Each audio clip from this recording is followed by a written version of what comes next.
MDC bat MLA nya kanong stan yu ba Gabriel Walang ulang ba kaseng kongres kanya tilang bat kaseng NPP tang hapo district council re hapo ka sarkar jala dan ni hapo ka yingda ba thaw anyo ka jala kanong hi kaliang persya habegan bagi katagun kinong tok khobor mata kasni hadi balawa ke dot ba district council ubo Walang ulang ba ka jia tilang dan ni ka jing kersan kaseng kongres ke NPP hapo district council kadi na mata mat pene i keriti ke dostor jonggari khasi jantia habla kali la u menteri rang ba ka jala ulah khon em ya kaseng kongres menye trilang hapo ka sarkar jala na kalang ba Walang ulah ong ba hadu mentahi na kalang jong konda sangma ompat jum ai kini ke kentin habede ba kan ka kam de ga joko por ulah ong ba kaseng kan ya kendu hakasi balang hanong ba shlong banyak kren ki bun kimat ki bede bat ka ki bede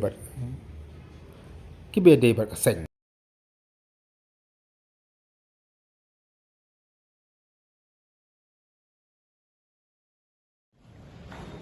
See, Bajop is an NPP. He may say what he likes, but we are Congress, we say what we are Congress. So we are not going to support the government in the states. I have no idea. He's only sent a message that we are going to have a meeting tomorrow. That's all. No. The Chief Minister had not said a word regarding any support for the government. But